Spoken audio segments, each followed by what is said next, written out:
background was kind of their um, religious background, I think. And so we grew up in that kind of environment. And with 7 kids, we always had to do activities and get things together, for mom to be able to take care of everybody at once.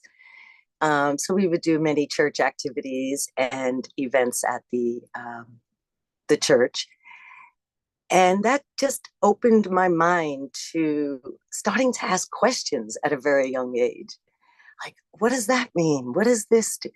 And I continued that all the way until I was a teenager, just asking questions about spiritual life and searching and searching. I guess you could say at some point, I started to get some answers. And many of those came from Buddhist scripture. I didn't put the pieces together until several years of traveling. After college, I did graduate a master's degree in dance movement psychotherapy. And I was practicing and also performing in different countries, dance. And when I came back to New York after being away for some time, that's where I'm from. I moved back to the same neighborhood, same apartment as I was in college. It was not too long after um, I was just walking down the streets in my neighborhood. And I had a friend, Deborah Bellier, which you might know as Pelma, Venerable Pelma. And I was just walking in my neighborhood where I grew up, where my parents grew up, where they met. And I saw her walking. I stopped to say hello, and she was with some really tall white guy. And I had no idea who that was. We sat at a coffee shop. His name was Michael.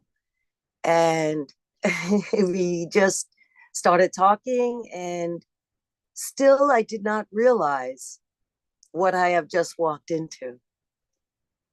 It took quite some time, a few months, I would say at least, of being involved in certain events that Geshe Michael and Pelma were doing. They would try to get me involved and invite me to class. It didn't connect at first that this was going to be the class that would give me my answers. So eventually I did go to class, and I actually have not stopped since. Once I made it through the door and heard the classes, and the information that was given was amazing, how it just started to answer all those questions I had from growing up and searching. And that was almost 30 years ago. I've been ordained for 25 years. Wow. And So yeah, long time. I know. I was studying in the original ACI courses with Geshe Michael. And he would always invite us to New Jersey for when his teacher was doing teachings. And it was on the weekends, So, you know, I was going to the beach. I was like, who wants to go to Jersey for a weekend? I resisted for quite some time until one day on Tibetan New Year's, uh, a Venerable Jigme and another Chuki, who was not yet ordained, was going to be ordained in a couple of months. And they wanted a ride to the temple. And well, that got me there because I had a car and it was a beautiful day out. I said, okay, I'll drive you. So I did drive to Jersey to the temple so they could talk with Ken Rinpoche. And I must say, as soon as I met him, seeds did open for ordination. It was pretty much at that moment that I just something clicked in my mind, and I'm like, this sounds like a good path for me. So I run back and I go back to Geshe Michael. And of course, I ask him, okay, I'm excited. This is what I want to do. And, you have a nice meeting and lots of questions to see how ready you are. And then he just sends me right back to Ken Rinpoche because at that time, Geshe Michael was not ordaining people. And I did not want to wait. So I run back to Ken Rinpoche, and this was, it did not take too long for it to ripen. It was just a few months of back and forth. He would send me to my mother. My mother had to write a permission note, and she wrote poem and sent gifts. It was very important to him that she was approving that this was the step that I should take. I'm very close to my mom, and he knew that.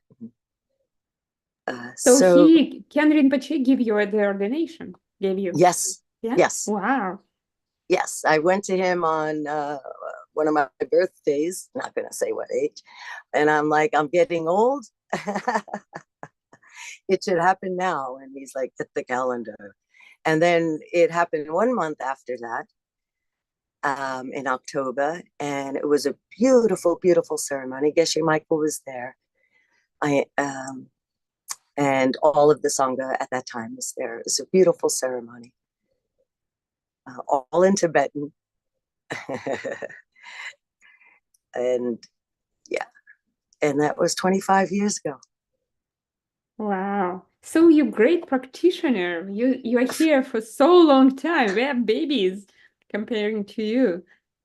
And just from the beginner's point of view, I would ask you, why you're here? What did it give to you? What keeps you going this way? Mm. Why should we, like beginners, start and go this way? What the benefits? It's I think you have to know what you're looking for first. And I believe that anybody who has stepped into a class is looking already. So it's just kind of a matter of defining what it is you want from the teachings. And then you have something to look for that you have the benefit. It requires that kind of focus. I want to achieve this. And does this, to me, answer those questions? Does this give me a way to achieve that?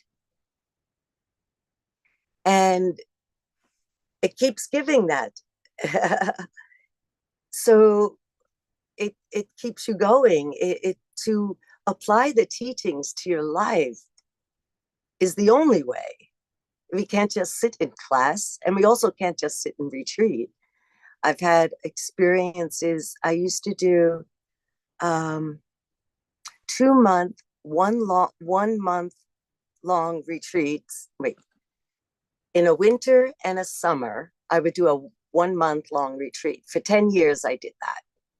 So 2 month long retreats a year for 10 years before doing my 3-year retreat.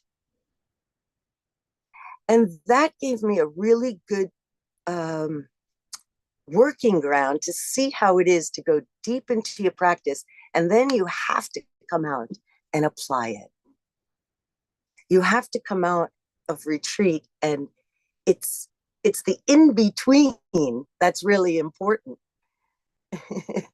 It's like the in-between meditation. We only meditate 1 hour a day, and it's 23 hours where it's in between those meditations.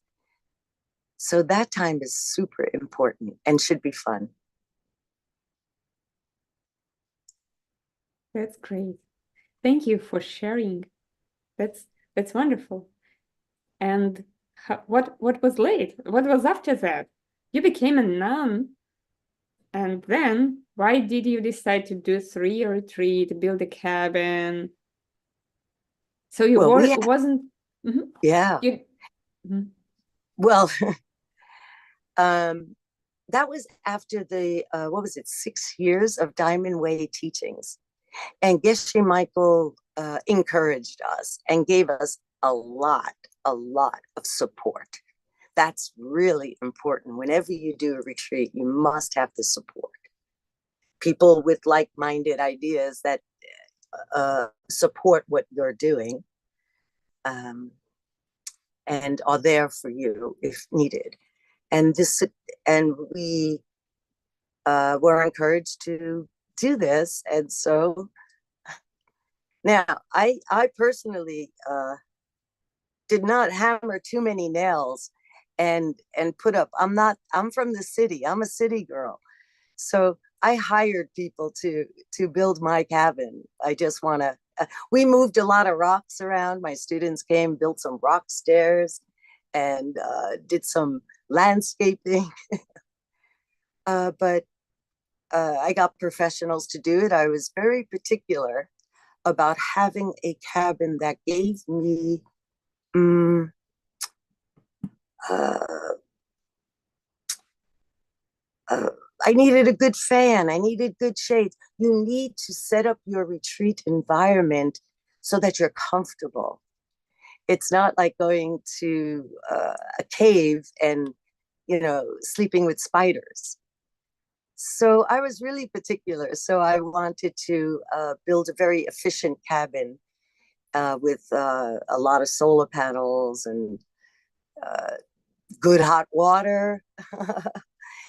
um, and stuff like that. So I needed some good professionals for that.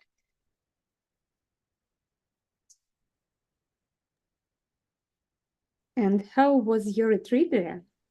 Could you please tell us a little bit about 3-year retreat and your experience? Well, And I don't know where to begin on that. ah, some Wouldn't people know have where to never begin. done any retreats. Maybe just, you told us that you did 2 months retreat every year. Oh, Two one two month. retreats, 1 month, yeah. So it's 10 years. It's a lot of retreats. And I just realized that I have done half a year, 6 months retreat totally during my life.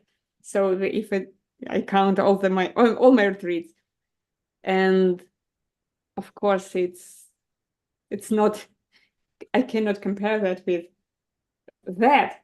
But could you please tell a little bit about retreats and about how to do and why?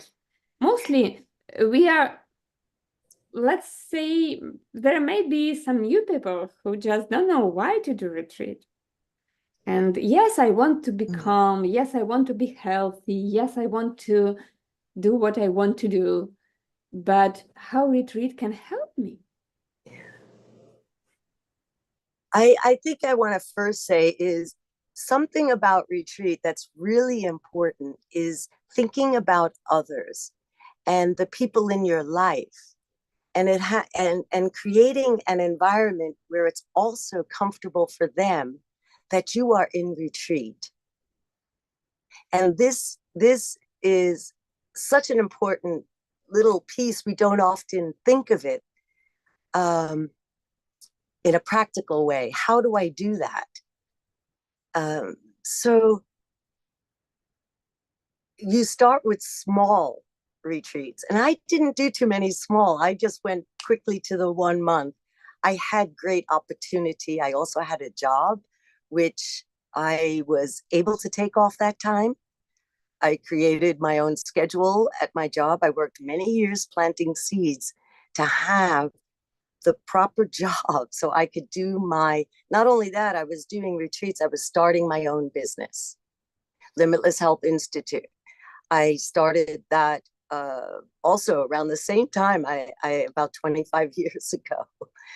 Um, so it just kind of came together at the same time, not purposely. And so I was also uh, making sure that I had the right situation that I could do a retreat. And that takes time to build. You have to consider others in your life. We can't just run in and sign off and expect uh, to have a clear mind and not worry about how others are feeling or thinking at the time.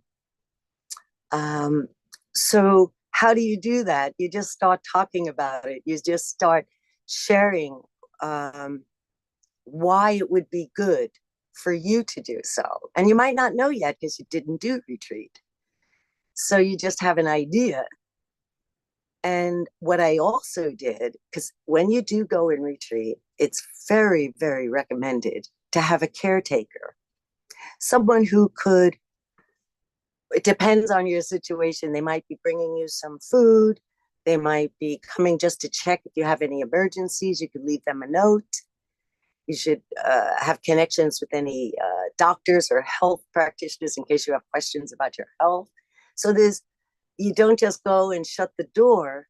You have to set up an environment that's outside of your cabin that will take care of these needs so your mind doesn't go outside of the cabin and that you are taking care of.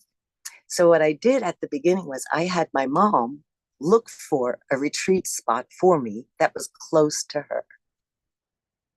And she found this wonderful place at a Catholic nun's, like a convent. And it was right at the edge of the water. So that was very attractive to me. I love the beach.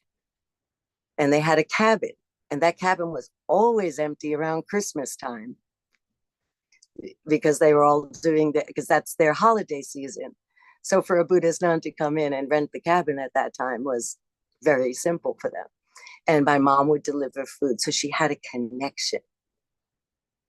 Now, whoever it is, it should be someone who has a connection with you and can understand. They understand you. So, because sometimes when you write a note, maybe they have to read through the lines to see what you really mean because you're thinking differently when you're in retreat. You might not be so, um, you know, so it should be someone that knows you pretty well, enough to gauge, oh, did they really need me to bring that broccoli tomorrow? Or maybe I brought her enough greens today, but I got the note that she got the note like after she brought the stuff that I needed broccoli.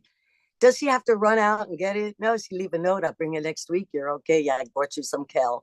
You know, like that. You have to have somebody that knows you because we don't know how we're going to be feeling when we're in retreat. So by getting my mom involved, it helped her to accept each time I went in, even when she wasn't the caretaker, such as for 3 years. And that was one way that I was able to do that, to bring friends and family into, and I had some students also be caretaker. It's a thought. Translator said that it's just slow down a little bit. I Okay. reminded to myself because I forget. I'm not. I also I talk wasn't. a little New York too, which we talk very fast on here. Yeah, it's super hard to translate New Yorkers, but it seems like you're not very fast. I'm fast also. So let's be a little bit slower. And so seems like you were prepared very well for your retreat. Seems Preparation like is you, the key. yeah, you planted a lot of seeds Mhm. before in advance. Yeah, and not always so consciously, really. Because I was young. I was also a young practitioner. When we're just learning, maybe we don't always apply the seed system so well. That also takes time, to really to do very consciously and to do very purposely. So sometimes we're just going on, like you asked, what is the benefit? Like you have an idea about what some of the benefits are. So you're moving towards that as a goal. I want to achieve this. So then you think about, well, what do I need to do to achieve that? And then you get stronger and stronger in your understanding, and that's when you really begin to plant very good seeds, not just like, you know I did something good and something good's going to come, because that's how we have been working for so many years, not thinking about how seeds work, but we have been helping others.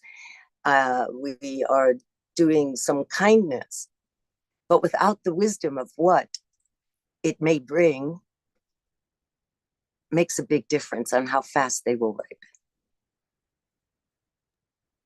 Yeah. And did you have something outside life from the retreats and the Diamond Yeah, Mount? And I was starting a business. Can you believe it? I'm doing 2 months off a year and I'm starting a business. I mean, it's absolutely crazy. yeah, seems like that. And still, because it's when you start to work deeper, and even when you don't realize, how do you say, we don't normally think that a retreat could help business. We think a retreat means I'm going away from the world, or I'm not even going to think of other people or my success. So it really gives you an opportunity to look at that in a different way. It's extraordinary to begin to feel the work that you're doing in a retreat, how it's going to manifest in between. I like to call it in between sessions. So going in, it takes a lot of time. You have to do, you don't think of the little things. You know what you have to do before you go away for a month? You have to pay your bills a month ahead. Sometimes you have to even pay it a month after, because you come out and you're not quite quick enough. You have to make sure everything's there. The worst thing to do is to come out and to start like, I got to pay my bills because you've been away for a month. Simple little thing like that. That kind of preparing, like, I could remember, like just going through all the financial things that I was responsible for in the coming month. I had to make sure it was taken care of. And that's something we do every month, right? So what are the other things that you do every month? So you have to, it could be maybe you have a job where you have to do a presentation every month. I don't know. Then you would have to prepare that presentation a month before. Let's say you have, I can't even imagine any other situations right now, but you could, based on your own life. And you must take care of everything before you go in, so that when you are, your mind stays in retreat. And I don't think it's something we think about. I got in such a good routine that now I'm sometimes a month ahead in my planning, just because. And to do that for 3 years, that was pretty extraordinary to be able to do that. What do I do with the business? What do I do with my family? What do I do with my apartment? These are the kind of things that you do have to plan. And for every person, it will be different, but they must be planned. And you have to base it on your own life. Yeah, that's It doesn't great. sound Could so you? sexy, but it's like you have to get all that done so you could get to the good stuff. Yeah, you can go to retreat and you can do whatever you want. Um, could you tell us a little bit some advices regarding health, regarding your health company?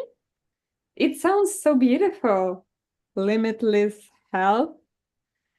It's just Just sounds great. What what do they do and what do you do? And how many employees there? Is it nonprofit? And could you tell us something about your that part of your life, please? Um, that began, Limitless Health Institute began as I was practicing dance movement psychotherapy. And I had a lot of friends, art therapists, music therapists, social workers, nurses. And we were all kind of at a very exciting, you know, we were all young and wanted to do our work in our way. And I had this idea that if we could have a company where all these amazing practitioners can come together and have that kind of a capacity to build their own programs with specialized information, because we are an educational nonprofit. So we're uh, giving knowledge, providing experiential classes where people could learn in creative ways about their own health and wellness and community wellness as well. So over the years, it's been pretty much growing and growing with many more instructors that we have on for our specialized programs. Just yesterday, we did a song release for some youth, these two young teenage girls, because we have a program that's called Song Connects Us. And the youth come to that program to be able to sing and write music that expresses their challenges that they're having, or stuff that they're just thinking about and want to process it. So we have them make songs, and then the ones that are ready, we graduate them to our Limitless Health Productions, and then we will produce their song or their dance, their art, and then we bring it to the public. So you could find that song right now on Limitless Health Institute on YouTube. We have the song. It's really beautiful imagery, and the young girls who created it were 14 and 15, and it's really pretty cool. So that's just like one project that we just did yesterday. But each health program has certain principles and values. And that's where, over the years, since it kind of grew as I was growing in my Buddhist studies. So as programs were developing, each one has a nice component of the teachings. For example, we have a program that's called Self-Care Exchange. Maybe you could tell by the title what we are using in there. Exchanging self and others. And it's a wonderful self-care program that we have that uses this idea of helping others based in the wonderful steps that you can learn in, like Dakshin Yamche. That's wonderful. How do you do that? I What don't know. people come, new people, what do you tell them? Take care of others? Right? Well, there's something really cool. And I'll never forget when Rinpoche actually told me one day, you are an other. To take care of you, you are taking care of other. It's the same action. It's the same thing you do for others. There's no difference. Self-care is super, super important. And to start to chip away at that wall that divides me and you, people are very interested to do that. People are very interested to understand that taking care of others is taking care of myself.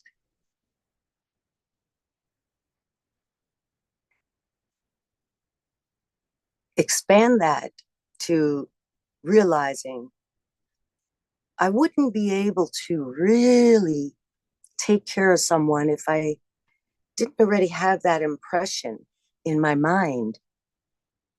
So we have to develop that impression in our minds also to taking care of ourselves.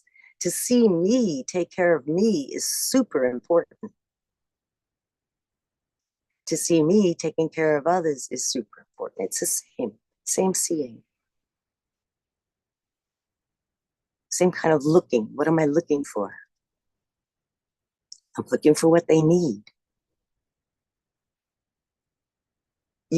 You can't leave out yourself. It's impossible.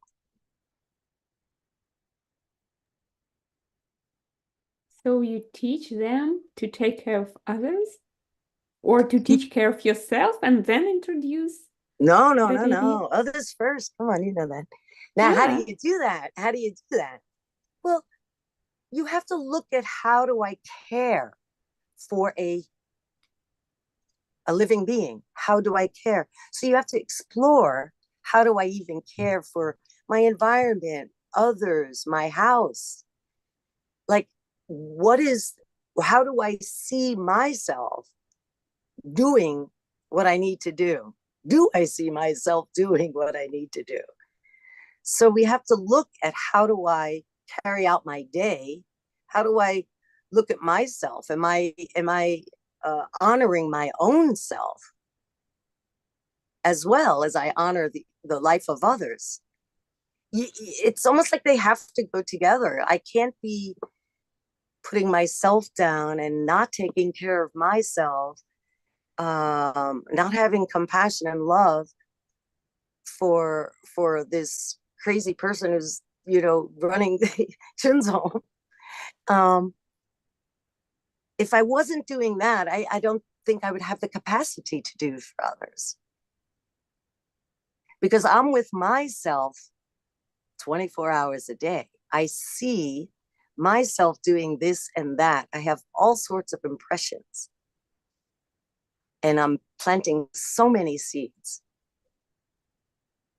And I need that practice. I need that time also to be able to completely take care of others. It just goes together.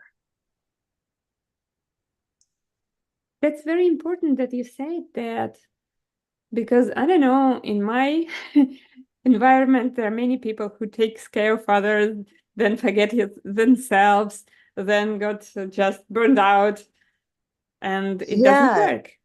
Yeah. It's kind of a misunderstanding, I think.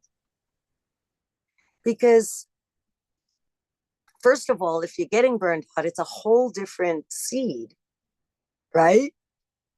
The helping others has nothing to do with that, because it's impossible for that to come from helping others. So we get confused. So we want to cut through, we got to kind of cut through those seeds because they're kind of getting in our way. If it's stopping you, if it encourages you, then maybe different, right? But it's a misunderstanding. I think that there's a connection between feeling exhausted, feeling, some people say, taken advantage of, or I don't have the time. All these different emotions that might come in have nothing to do with it. We have to work on those emotions in different ways. We have to work on that in different ways. Are you wearing people out? Is that why you're getting so exhausted? That's great. Could you tell us a little bit about that? Because I see people who are exhausted. I myself felt exhausted yesterday when I was taking care of others, and I just thought, oh, it's too much. Maybe I shouldn't do so much. I have to rest for a while. But yeah, there is no connection between what I'm doing. I'm helping others, Right. and I get exhausted. And You're helping it's, others, so therefore you should get help, right? You should get help with your yeah, exhaustion. Mm-hmm. So what's the So, missing link is I think just right at that moment, just cut it. Say, this has nothing to do with that. Just saying and acknowledging that will kind of bring you to what you need to do next. You just have to cut the wrong view as best you can, because we're running on that all the time. We're running on our misunderstanding. So we have to take a moment and rest, but it's not to rest because you're exhausted. You're resting your mind from thinking wrongly. Align yourself, get your rest for a minute, get your head on straight, like my mom used to say, and then, you know, then go ahead and keep helping. But it's okay to stop and rest, but it's not for resting. It's for resting the crazy mind that's thinking wrongly, and get your head on straight and go back to your planting seeds, your understanding what comes from what. Exhaustion comes from different seeds than helping others. Period. It's almost so simple. It's crazy that we even would connect them, but we're doing that all the time with all our actions. We forget that the plate of food on our table came from feeding somebody the other day. We're doing it all the time. We're not necessarily uh, in our reactions. It's one thing in when we're planning, because when we're planning, we have it nice. Okay, I'm going to do this to help somebody. This is what I want. This is how I'm going to help somebody. I'm going to be happy that I'm doing it. And that's all very exciting, but our reactions don't always function within the seed system. And that's where we have to look to see, oh, what can I do within that system that works in my reactions and in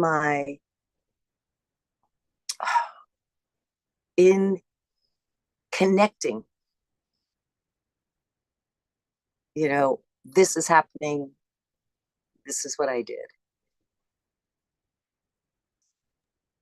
so I get exhausted. Let me repeat you what I understood. So I get exhausted because I took energy from others.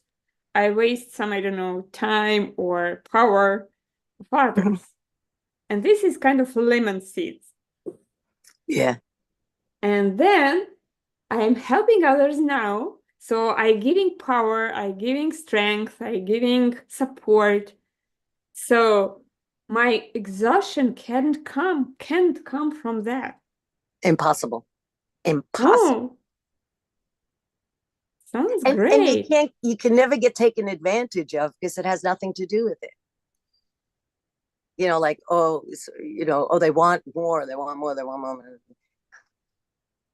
No. So when I get exhausted, what should I do? Think that there is no connection. And what should I do? At the very moment, you have to stop the thought, right? Like you just did. Say, okay, there's no connection. And I think the time we spend on kind of looking for the no connection and then look for connection, that will give you the information of what you need to do. It opens you up to possibility when you take away this wrong thinking. Then you can kind of see more clearly what do you have to do. And then that would totally depend on you. Each person might feel this sense of exhaustion in a different way. Exhaustion for one might be because they're really tired. Maybe it's because they're anxious. That might be something that wears out your energy, anxiety. So you have to look then you have to break that down. So you just got to the point of cutting the wrong view and saying, oh, okay. Then you have to explore the exhaustion and tune in. What is it for you? Does it relate to food, sleep, this? And then you have fun with it. The thing is to have fun. I like karmic diagnosis. You could go to the doctor. It's good. Doctors are good. Get their diagnosis. And then you could sit home and do your karmic diagnosis. along with that, do your treatment and do your seeds. Because for each of us, it'll have different shades. It'll have different shape. And yeah, and you could do that in meditation, review meditation, analytical meditations. You could look at these things and try to understand, talk to your friends who are supportive in this process. It's always good sometimes to, can you help me figure this one out? Like you're asking now, and I didn't give you an answer yet, though, right? And, and you just keep asking and having those that's why it's really good to have support from friends who are studying the same techniques and methods that you use. It's super helpful. This is what we use in our karmic healing project. And there are some creator and some karmic management support, because there are people who can lead you, who can teach you and help you going through this finding what is my cause for this result. And this is so I believe it's really important, because not everyone can do it just from the beginning. We need to learn how to find the cause, what it is for me. And you could, it depends on your own personal experiences, like studying dance for all my life, and then looking how movement and my movement and body language is also giving me information, right? So sometimes I can go to a certain depth on my own based on just my own knowledge of life. So we all have that. We all study something. We all know. You could bring what you know from your basic life experience and to get in touch with yourself. But then you got to really look deeper, into, why, how. Is it the same stuff with illnesses, sicknesses? So in my so I see people around me, and in my experience, there are some people who get sick with, I don't know, everything. In our project, we have people with cancer, with just running nose, gastritis or something. And do you have any, in your research and your experience, do you have any karmic correlation between sicknesses and their causes? Could you share it if you did? Hey, I guess I could say I'm thinking of the lion's dance meditation right now, and I find it extremely interesting. And it's just a story, right? It's my story that I'm creating, but I like to sometimes think of things because I might not always relate some of my sicknesses and my problems to this life. So I like to look at what are patterns that I might have done in life before life. That's a beautiful system that we have, and a resource, because sometimes it doesn't make sense in this life. I'm helping everybody, I'm giving away money, I'm doing this, but I'm still poor, and so I have to look a little deeper than what I'm doing now. So how do I find what I might have done eons ago? You could play with that, because sometimes it doesn't seem like, I keep, doing this and it's not, things are not coming. So maybe I need a different way in. Doubt will also, if you have doubt as you're working with the seed system, it's it'll just smash all those seeds, like, to grow real slow. So there's something about um, that joy, that step of rejoicing is so, so important.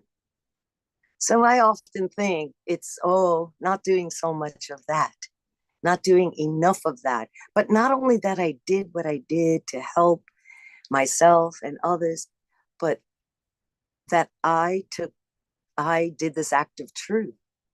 I am doing this with that kind of knowledge.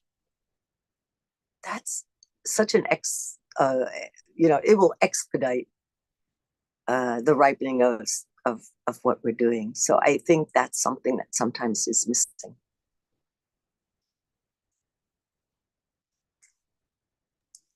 You look so happy.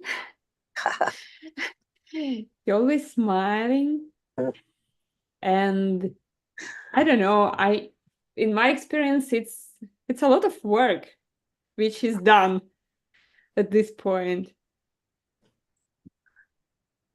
This is great. And do you still have some problems, or your life is just paradise?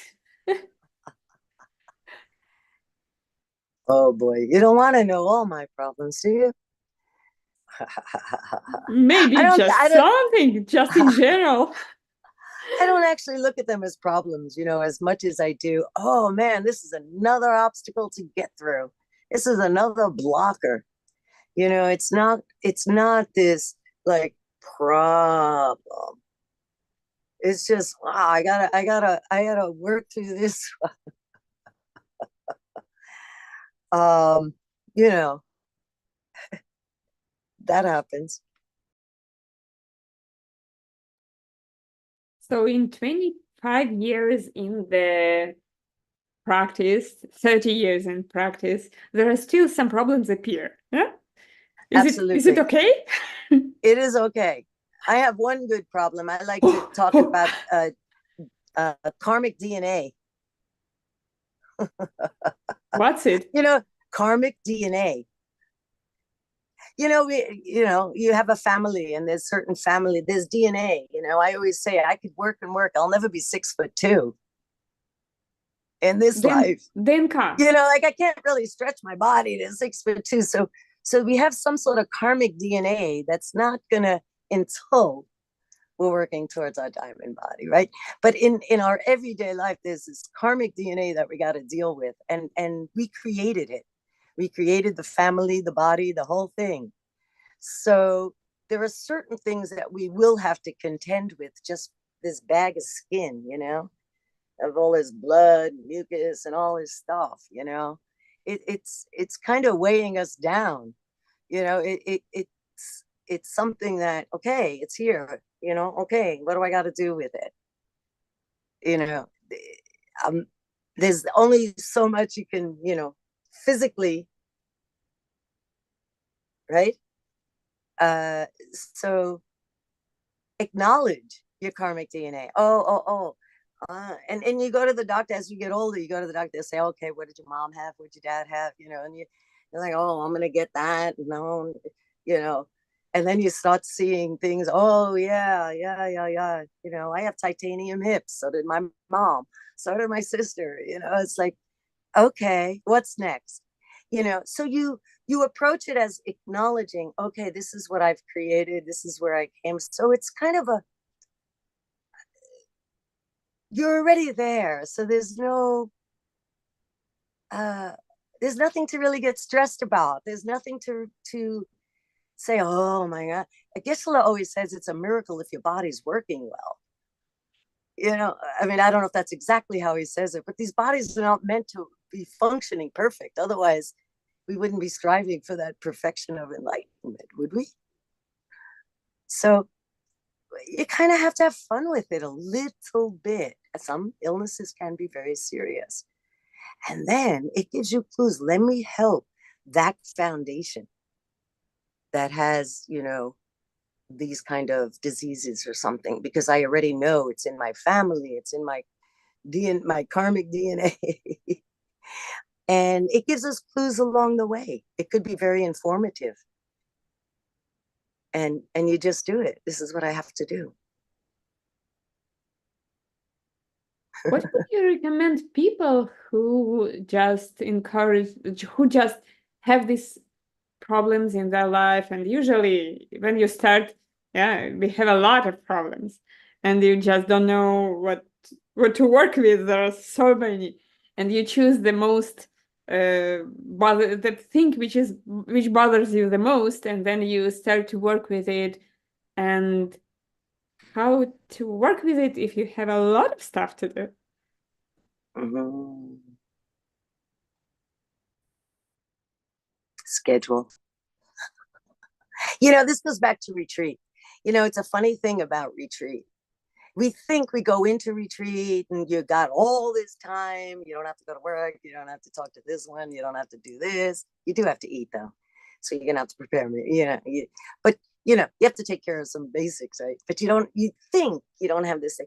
One of the really coolest things I have found, and it's very in tradition, you will find it in, the schedule. So there is a schedule in retreat. When you do your meditations, when you eat lunch, when you take a nap, you have to create this. So that to me was something that really was helpful in my in between retreats and also I work. I have to run, a business. I have to be on a schedule to keep others on a schedule when I'm working because I'm.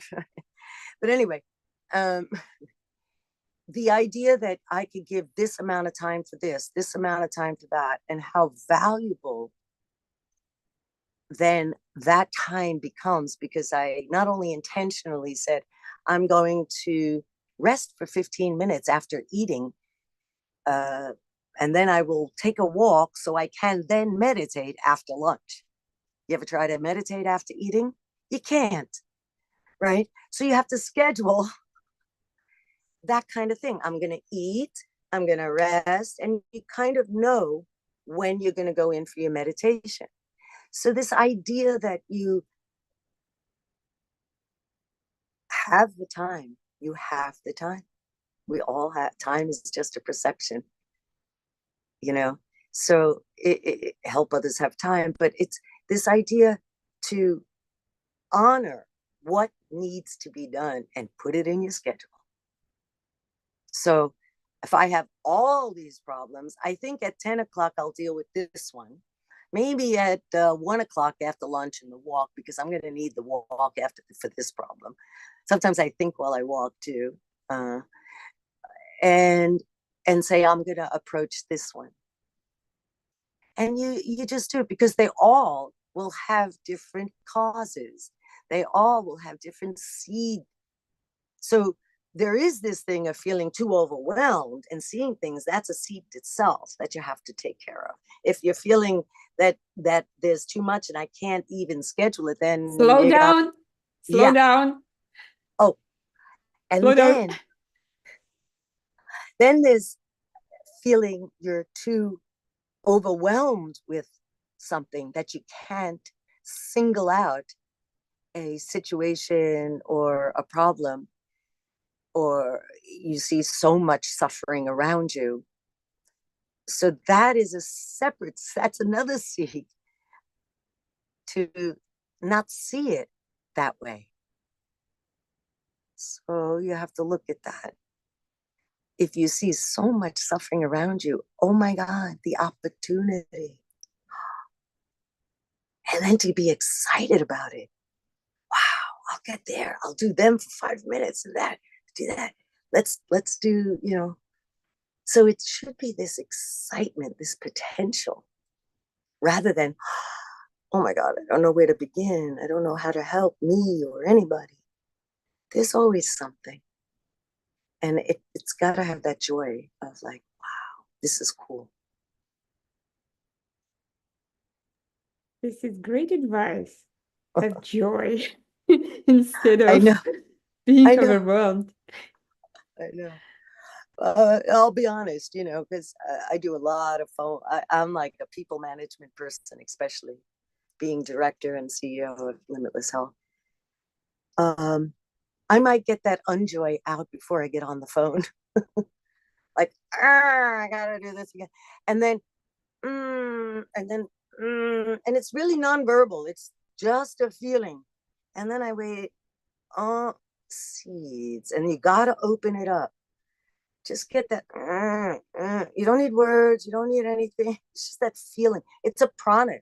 It's prana. You get it to the more we can be in touch with our inner body, then we know how to align ourselves when we enter into a room of chaos that we see. I see it as chaos, you don't. So it's not like chaos is there. So don't get me wrong. And I don't know, it's beautiful to be able to do such, you know, to have a little bit of joy. That's wonderful. What could you recommend people who don't have any joy at all? Everything just bad, and it's just replanting. It's just I replanting know. seeds, self-replanting, self-perpetuating cycle when everything is bad. My body is in pain, and my mind is super dirty, and I cannot think clearly, and so it happens. What could you recommend in this case? Well, I want to ask you though, you are seeing these things. My mind isn't clear, my body is aching. But as you're thinking about them, you also have another thought, it seems. And that thought is that I'm guessing here because I didn't ask you, is that you want to do something, you want to help somebody, and you're seeing these things as a blocker. So we have that, and equally your intention is to help, and equally your mind is on your problems. Why are you leaning one way and bring yourself down when you could go into your intention, your motivation? How beautiful that you're thinking, oh, I am in such pain, I can't help somebody. That's not a bad thought. That's incredible. I recognize I want to help someone and I want to be the best I can to help them.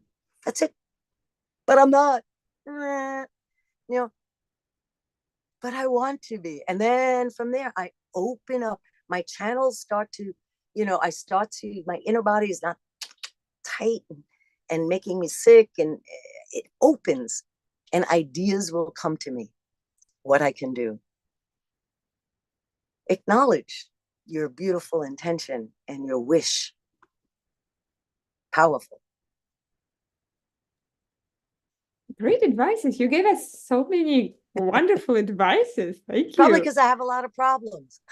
Oh, Contrary to what you think. you are experienced master of the problems. That's great. So you can help us. And I would just go deeper in your project. What else do you do? How do you help people? Oh, mm, um,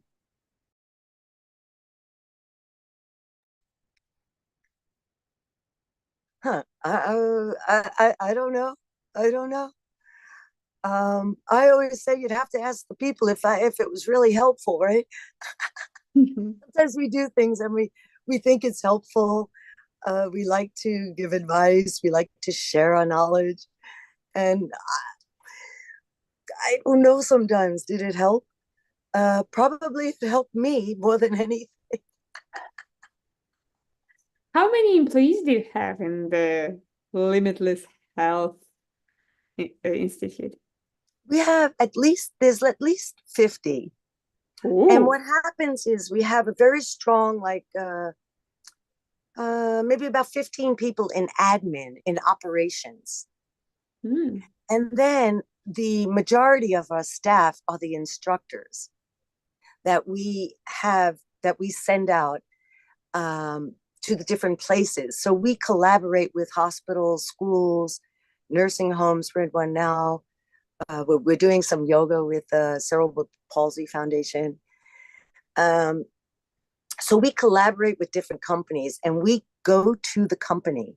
We bring our educational classes to the company.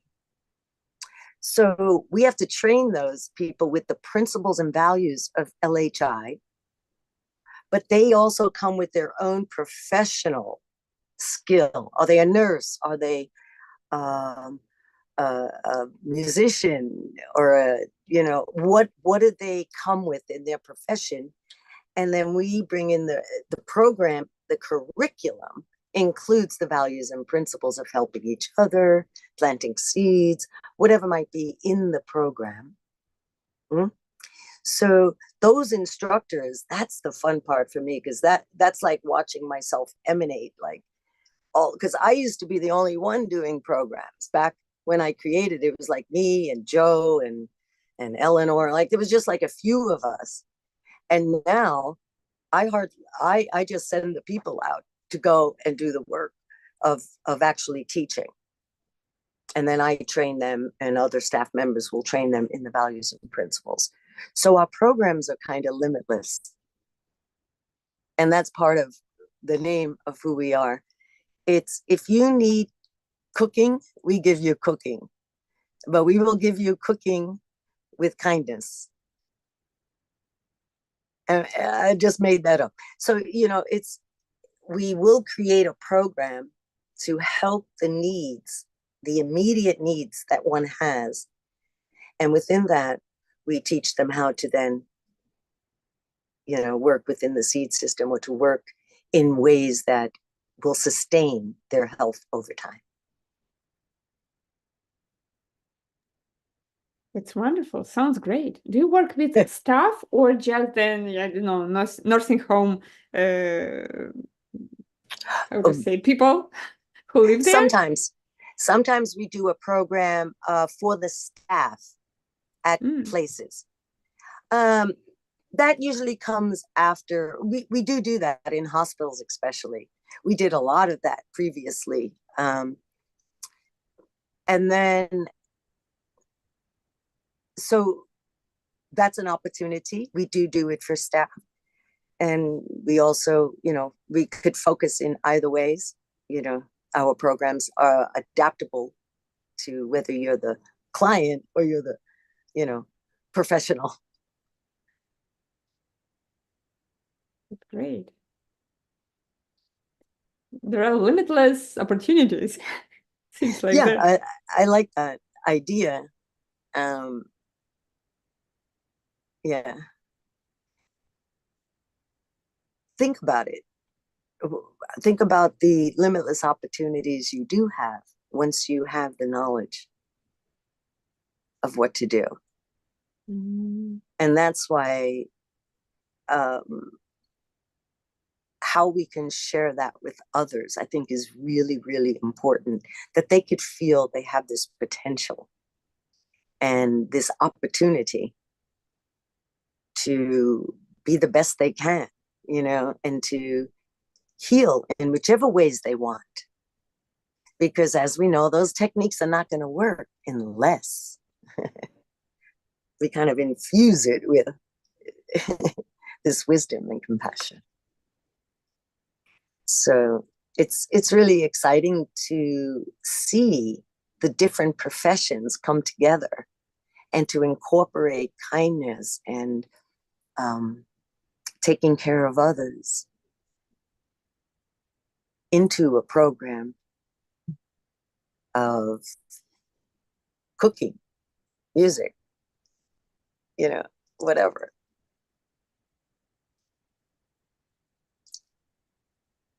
Wow. Sounds amazing. Could you give some, I don't know, any advices for those people who just came to this practice? We have here a lot of experienced practitioners, but I would focus on the new people who just will see the recordings or who are here now.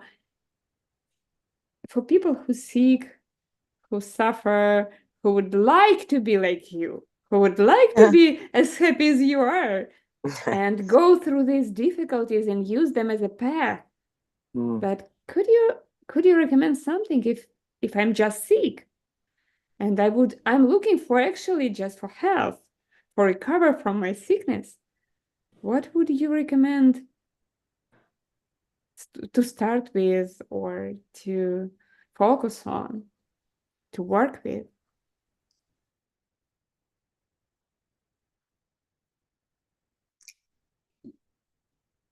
I think there's something actually when you're just starting out studying that I think sometimes you take more chances because it's, wow, this is exciting, this is new. Oh, wow, I could try doing this instead of that. So sometimes there's a little more excitement than over time where you're like, oh, okay, all right. So play into that as well. But the funny thing about that and the dangerous thing about that is if I don't have enough knowledge of how to do it, you know, maybe I'm missing some elements or something. If I don't get the results that I want quick enough, then I get a little bit of doubt and then I stop. So the best thing I think of is just not like trying not to get to that, to just keep sustaining the fun and that excitement.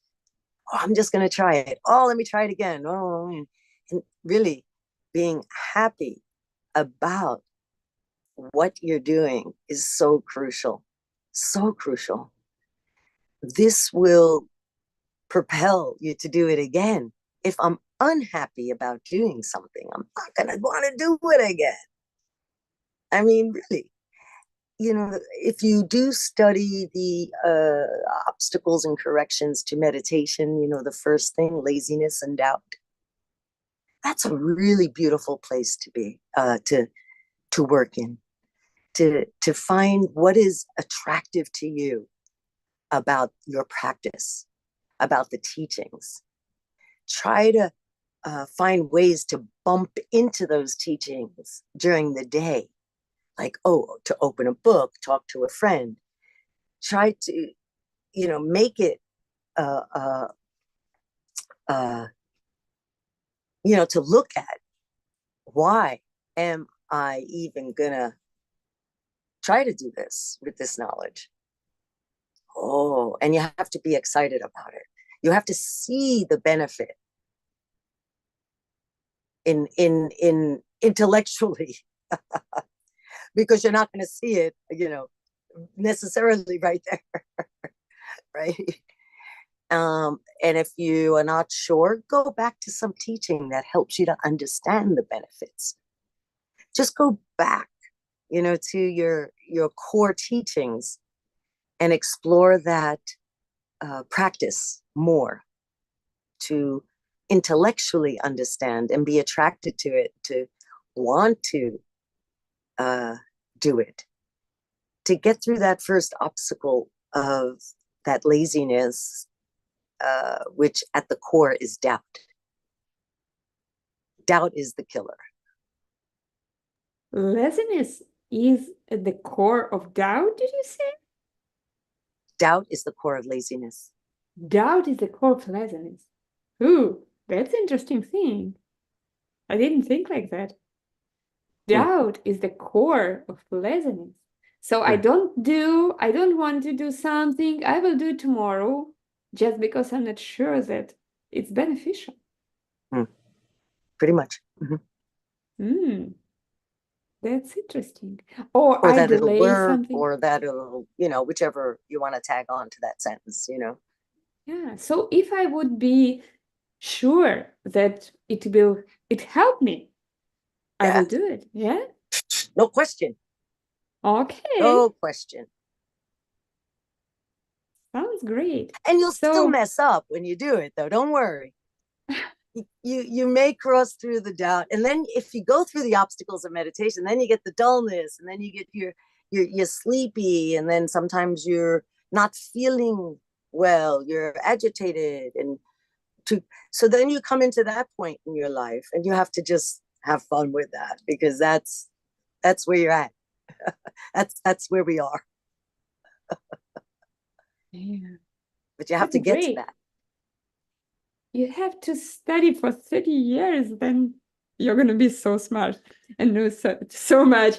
So, guys, if you have any questions, please write them down in the chat, and we have a chance to ask Venerable Chunzom whatever you want. Please write down your questions in any language. It doesn't matter. So we have one question. Would you like to answer? I can try, sure. Why children got sick so often?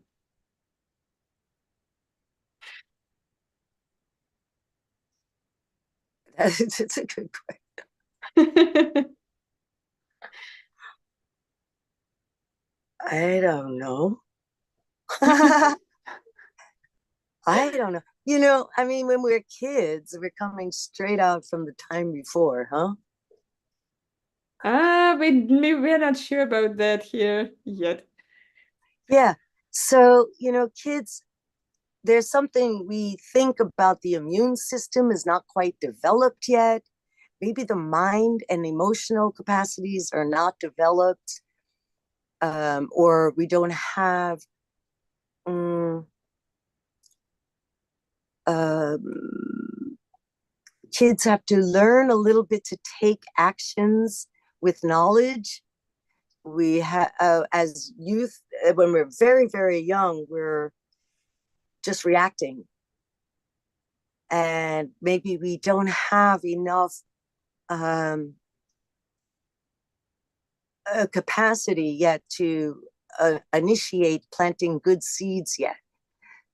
So the best thing is when kids can be introduced or surrounded by adults that can give that support and guidance. Oh, and help them to connect the dots. If you do this, this could happen. Learning consequences for your actions at a young age, in looking at karmic results, right? Correlations in that way is very important. How even they may, how we introduce self-care to children, for them to have more awareness of what's going on in their bodies, so they could actually inform us before they get sick. So it's just looking at sickness maybe in a different way. You kind of want to cut through it before it happens. So we just start educating children right, in not only their in health in general, right? Food, where does food come from? Whatever, however you feel matches the best for your family lifestyle. But children are so smart, and they just need to be introduced to knowledge and compassion, empathy, and their bakchak sepa, the seeds that they have, will open quicker. Yeah, thank you. If somebody would like to ask a question, just you can turn on your mic and ask. Another question we have here is how to make my practice regular. Schedule. Well, I don't know. This is what I say. There are many things in the day that we make regular. One, eat. Then we have to Toilet. eliminate. Then we have Toilet. right. We have to eliminate what we eat. Uh, what else do you do every day? Some people have, particulars. If they're with the family, I have to cook for others. we all have our schedule that we have to do every day. You will find there is a day, there is no day without these. Therefore, your practice must be a part of that. Sometimes meditation is like eating. It's sustenance. If I don't meditate, I feel a little funny, like if I don't eat. It should become something that is your daily sustenance, nutrition. Then you could go deeper and see what it brings. But practice to me is like eating. I mean, on a very, just a general level. How can you use your eating or something to bring something more in your practice, like meditation, in your regular basis? Well, it becomes like eating. You feel this, like right now I'm hungry. A couple of times I thought, what will I eat? Not too much because I enjoy this. So I will eat when I finish. It's already planned. My stomach is telling me. For meditation, there will be other signals I get that tells me it's time to sit and focus, for example. Or it's time to open a book and read a couple of lines because I'm thinking crazy right now. You see, you begin to use it. Oh, I need to brush my teeth because I just ate something and I'm talking to some. It becomes like self-care almost. You feel it. When I used to do 2 retreats a year, which I don't do as much after my retreat, my 3-year retreat, I will say. But that's okay. I do in different style now. And I would crave come winter time because I do at December, by October, I am already naturally craving that retreat. So I have November to prepare. So it becomes in your, it's kind of like, it's a very personal, individual, mental and physical manifestation of this desire to do and to take care. Wonderful. Okay, that's great. One more question.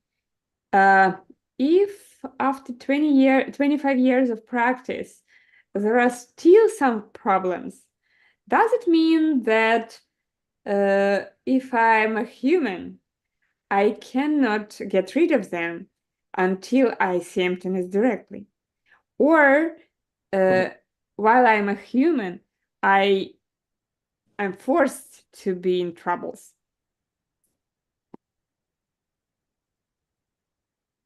Both those, you just gave me 2 choices that both seem like downers. Like I didn't hear a you see, I don't want to choose between either of those choices. I don't like them. Okay. Give Because the third one. yeah, well, no, I'm hearing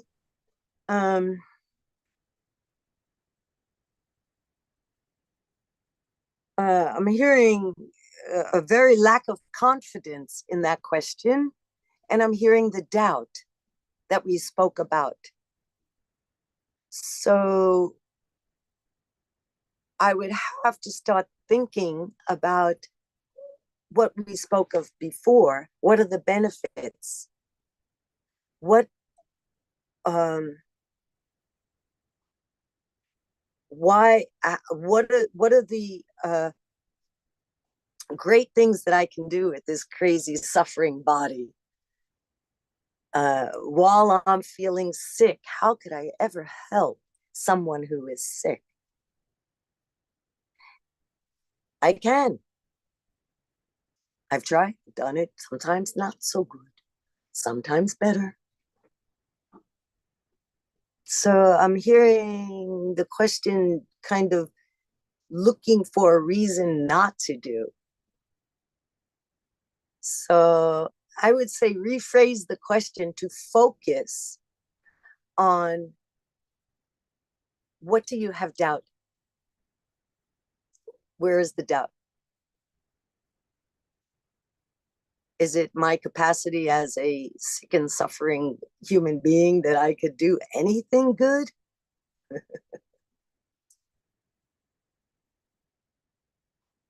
But there neither are any good reasons to ever stop loving and using the knowledge that you have.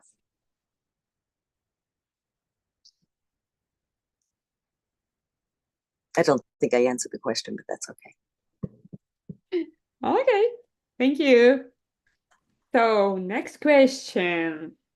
Which seeds we planting with laziness? I've heard that laziness is just wasting time. Is it true?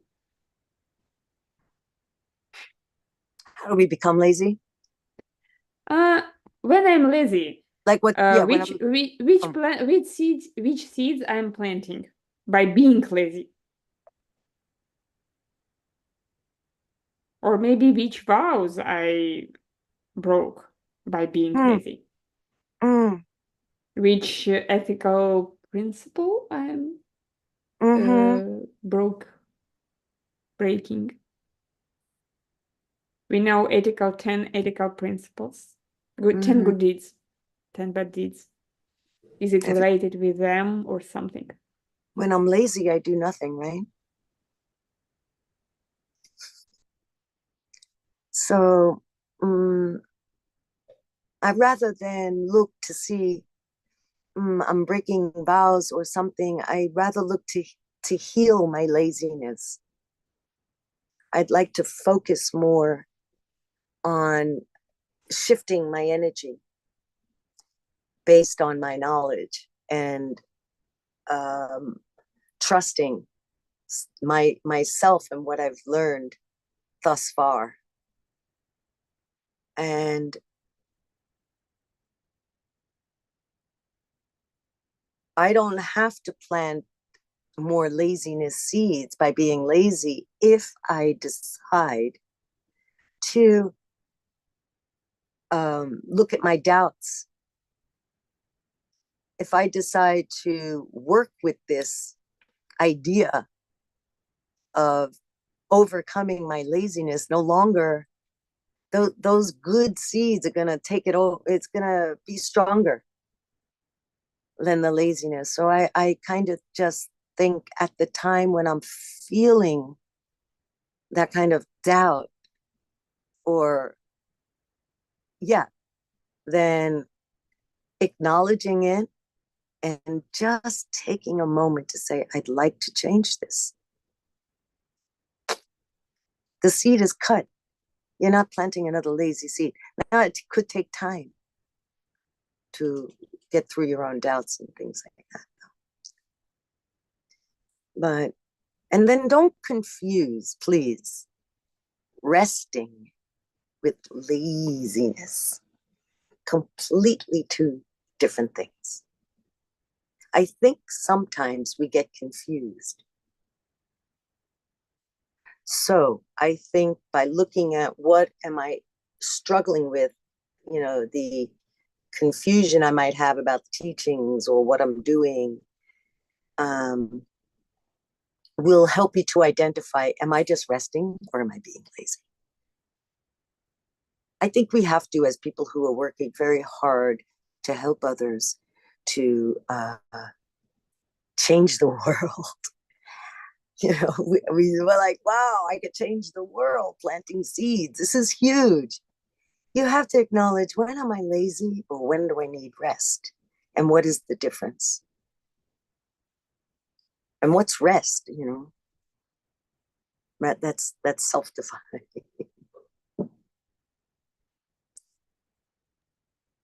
Great answer. Thank you very much. That's wonderful. We have one more question. How to,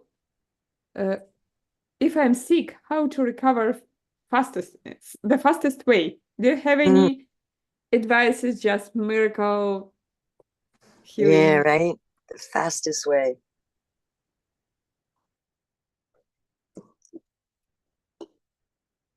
I think we learn different techniques, right? Physical techniques. When I'm sick, um, I take salt baths, for example, right?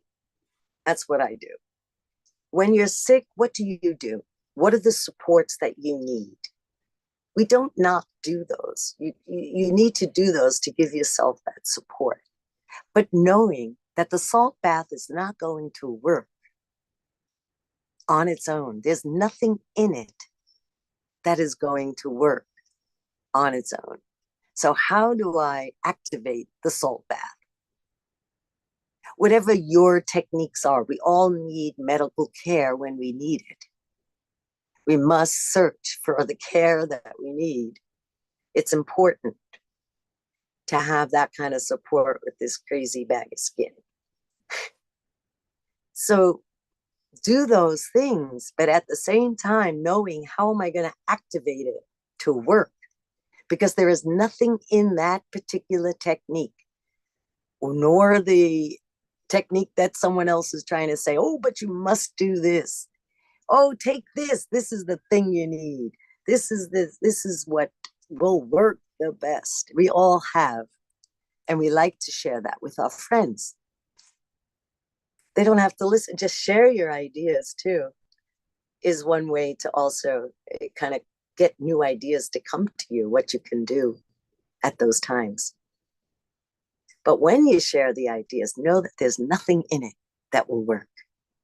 See, that makes a big difference than saying, take the salt bath. It's the best thing. And it's the best thing. I will tell you. I recently was sick. I did one every day. And someone says, oh, it's for relaxing. I said, no, this is medicine. Trust me. I would not be able to sit here for this long in this bath if it was not medicine, but it's not going to work unless I'm taking care of others. So when you're really sick, just take care of yourself with all the ways that you can, but never forget that there's nothing in the treatments except for the kindness that you give to others and how you take care of their health. And have fun. Thank you When you're so sick, have much. fun, right? Not such Yeah, good advice, but sometimes that helps when you're not feeling well. if you can It do really it. does. Sometimes you need a friend to help you with that. Yeah. So help your friends when they're not feeling well. Help your friends when they don't feeling well. Yeah, yeah. Do you need something from the store? Do you can I send you something? Do you need information about a new doctor? You know, just help people. Share what works for you, but don't forget, there's nothing in it that will definitely work for someone else. But We can try yeah, and it's plant planting the seeds, seed. charge it. You charge it. Thank you so much. It was such a pleasure for me to talk to you and to get a little bit closer and know something new, feel you better. And I very appreciate this opportunity. And I hope everyone in this Zoom call are excited as far as I am. It was Thank you really so nice to much. be here, and I appreciate your project and especially about health. And it's just a fabulous uh, endeavor that you're doing. So I wish you all the best too. And if anyone has questions afterwards, if you maybe I can answer some, you can organize from text or something. That's If after wonderful. thinking about it, because it's great to think about some of these things, and then you're thinking like, huh, what might come up when you start working in these ways. So I'm open to if you'd like to send your questions after. Maybe. Great. Thank you. Thank you so much. And I would like Thank you. to tell everyone that we have 3 days free, 3 days free teachings regarding health. It's going to be May 31st, June 1st, and June 2nd. On Friday, it's going to be 7 p.m. And on, yeah, thank you. And June 1st, June 2nd, it's going to be 11 a.m. Moscow Kiev time.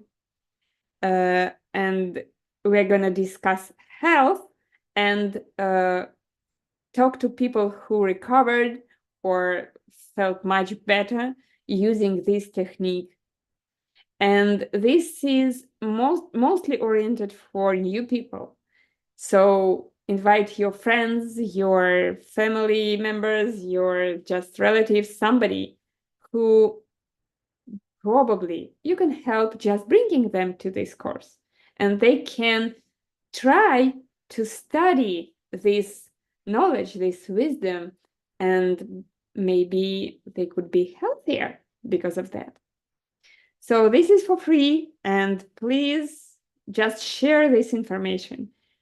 And you probably can help others to get healthier and plant seeds for yourself also to get healthier. So thank you so much, and thank you for the banner, Zhenya. Could you please take it out? And thank you, Venerable Chunzom. I'm very happy to have you here. And that's so generous for you to answer questions even after the talk. Thank you. Thank you. And may you all have good health and happiness. Yeah, thank you so much. And we can see banner now, Zhenya. Можно баннер?